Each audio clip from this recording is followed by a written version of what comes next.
नमस्कार। आप देख रहे हैं शगुन टीवी और मैं हूं आपके साथ संदीप।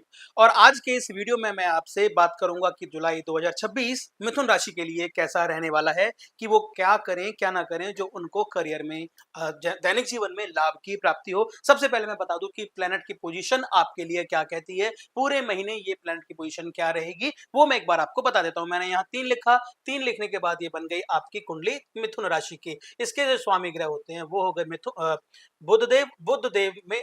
अब आपको क्या क्या यहाँ पर प्लैनेट की पोजीशन है वो बता देता हूँ। गुरु यहाँ पर दूसरे भाव में है, गुरु दूसरे भाव में है, कर्क राशि में है। ये आपको क्या परिणाम देंगे ये बाद में बताऊंगा, लेकिन आप ये कुंडली अगर आप अब तो शौक देखने समझ भी गए होंगे कि कैसे देखते हैं, तो अब आप ये बना लें कुंडली। और शनि यहाँ पर दसम भाव में है, राहु यहाँ पर प्रथम भाव में है, केतु सप्तम भाव में है, और सूर्य नवम दूसरे भाव में है। जो युति बनाती है गुरु सूर्य और बुध की युति यहाँ पर दूसरे भाव में बन रही है। ये आपको धन कुटुंब वाणी और ज्ञान की बात करेंगे तो दूसरे भाव से देखी जाएगी, और आपकी कुंडली पर क्या विचार इसके व्यवहार हैं विचार हैं वो सब कुछ हम लोग यहाँ से देखेंगे। इसके अलावा बुध की बात करता हूँ तो बुध भी दूसरे भाव में ही है। इसके अलावा शुक्र की बात करते हैं तो दूसरे पहले तो ही रहेंगे, प्रथम कुछ दिनों के लिए रहेंगे ये आपके प्रथम भाव में, और बाद में चले जाएंगे ये कर्क भाव में। ये रही शुक्र की पोलैंड पोजीशन। और अब मैं बात करता हूँ मंगल। मंगल रहेंगे यहाँ पर आपके छठे भाव में, मंगल रहेंगे छठे भाव में। तो ये रहा पूरा प्लेनेट पोजीशन के हिसाब से आपका चार्ट। अब ये आपको क्या क्या फल दे रहा है ये मैं आपको बताता हूँ। तो ये सबसे पहले तो आप ये समझ लीजिए कि मिश्रित सा फल आपको मिलने वाला है। राहु लगन में होने के कारण ना आपको आत्मविश्वास तो देगा, आपकी नई सोच तो आएगी, लेकिन कुछ कुछ कहीं कहीं आपको डिलेमा वाली स्थिति भी देखने को मिल सकती है। आप ये सोच पाएंगे कि यार मैं निर्णय लूं या ना लूं, ये डिलेमा वाली स्थिति भी आपको होगी, लेकिन आत्मविश्वास आप में बहुत आ जाएगा। मैं ये काम कर ही लूंगा, बोला है तो मैं कर लूंगा, बॉस ने कहा है मैं कर लूंगा। लेकिन आप सोचोगे यार ये मुझे ही बॉस ने क्यों बोला, मेरे अलावा भी तो बहुत सारे ऐसे वर्कर्स हैं या बहुत सारे ऐसे वो हैं जो कारिंदे जो कर सकते हैं, लेकिन बॉस ने मुझे ही क्यों बोला, कहीं कोई बात तो नहीं है। वो स्थिति डिलेमा वाली है। आत्मविश्वास आपके अंदर ये है कि मैं ये काम कर लूंगा। तो ये तो, और उसका आपका परिणाम भी आपको देखने को मिलेगा।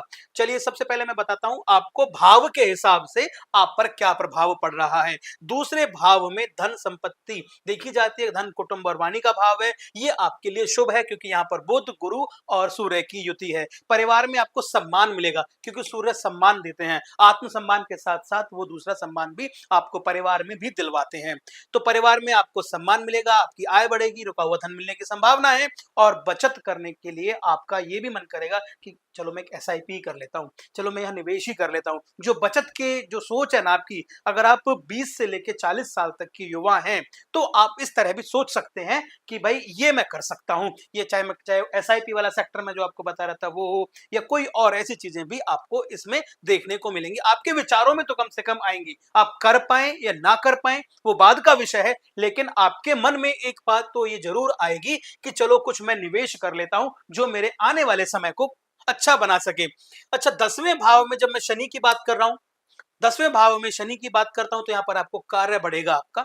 जैसे राहु यहाँ पर आपको बॉस से काम दिलवाएगा और शनि भी कार्य क्षेत्र बढ़ाएगा। दूसरा, आपकी जो मेहनत है वो बहुत बढ़ेगी, लेकिन इस मेहनत का आपको प्रभाव और फल दोनों मिलेगा क्योंकि ये आप ये देखेंगे तो जो धन वाला भाव है यहाँ पर बुध गुरु और सूर्य हैं, तो ये आपको धन दिलवाएंगे, यानी मेहनत का फल आपको मिलेगा। अगर आप सरकारी नौकरी कर रहे हैं या अगर आप किसी ऐसी पोजीशन पे हैं तो जहां पर वो आपको नई जिम्मेदारियों के साथ साथ कार्य क्षेत्र में प्रगति के भी चांसेस बनाती हैं।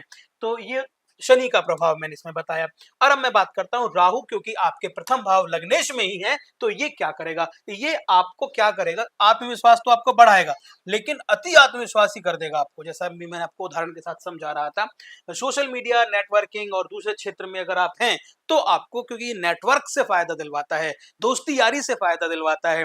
तुम ये कर देना, मैं ये कर लूंगा, ये जो चीजें होती ना, एक जो नेटवर्क बनता है काम का, जो फोन पे नेटवर्क चलता है ना, वो उससे फायदा बहुत दिलवाता है। अगर आप भी इस सेल्स में हैं, परचेज में हैं, तो ये आपको फायदा दिलवाएगा। लेकिन बस छोटी सी वही ध्यान आपको रखना कि आत्मविश्वास और अति आत्मविश्वास में बहुत फर्क है। आपको अति आत्मविश्वास नहीं करना है क्योंकि आपके लग्नेश में ही इस समय राहु हो गए हैं, यानी लगन में ही राहु का प्रभाव है। केतु आपके सप्तम भाव में है। अब केतु आपके सप्तम भाव में होने से क्या होगा, ये जया भाव है और पार्टनरशिप का भाव है। यहां पर आपको मन मुटाव की स्थिति हो सकती है, अब मैं इसे नखरे भी कह सकता हूँ। प्रेमी प्रेमिका के बीच में नखरे वाली जो स्थिति है वो यहाँ से आती है कि नखरे उठाने वाली बात यहाँ से देखी जाती है। पति पत्नी के बीच की मैं बात करता हूँ तो भी यहाँ नखरे वाली बात आती है, मनमुटाव की बात आती है। इसे ना लाइटली लें। अगर आप इस तरह की बात करते हो तो लाइटली लें। अगर आप ना उसमें रिश्तों में दूरी भी बनवाता है ये जो केतु है ये रिश्तों में दूरी भी बनवा देता है। अब बात करता हूँ मंगल की। मंगल छठे भाव में है। मंगल छठे भाव में होने से आपके शत्रुओं पर आपकी विजय होगी, क्योंकि छठे भाव से हम लोग देखते हैं रिपु यानी रोग, ऋण और शत्रुओं को देखते हैं। यहाँ पर मंगल के होने से परीक्षाओं में सफलता आपको प्राप्त होगी। कोई आपके कोर्ट केस होगा तो वहां भी आपको राहत मिल सकती है। तो साहस और आत्मविश्वास आपको यहां से भी मिलेगा। आत्मविश्वास आपको दो जगह से मिल रहा है, जैसा मैं बता रहा था। एक तो मंगल देव आपको आत्मविश्वास दे रहे हैं और दूसरा राहु आपको आत्मविश्वास दे रहे हैं। इसीलिए आपको अति आत्मविश्वास से आपको बचना है।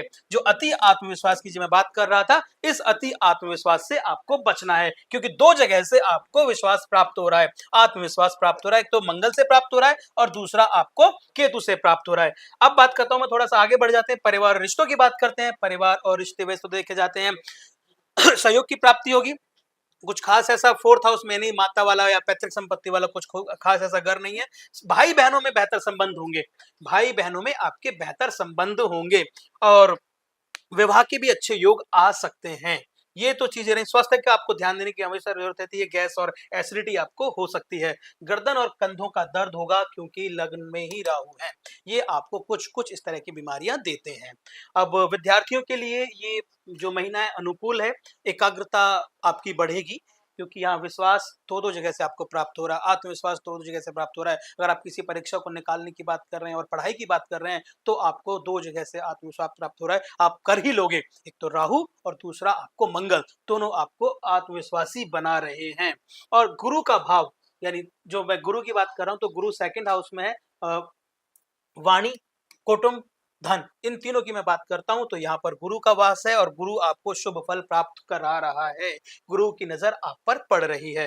कौन कौन से ऐसे शुभ दिन हैं जो आपके लिए अच्छा रहेंगे, तो ये मैं आपको बता दूं। इस पूरे महीने में आपको 4 तारीख, 5 तारीख, 11 तारीख, 14, 20 और 23 जुलाई ये आपके लिए बहुत अच्छे दिन हैं। यानी कोई भी आप कार्य करना आरंभ करना चाहते हैं, कोई नींव डालना चाहते हैं किसी भी चीज की, तो आपके लिए 4, 5, 11, 14, 20, 23 और 29 जुलाई आपके लिए मुफीद हैं, बहुत अच्छे दिन हैं।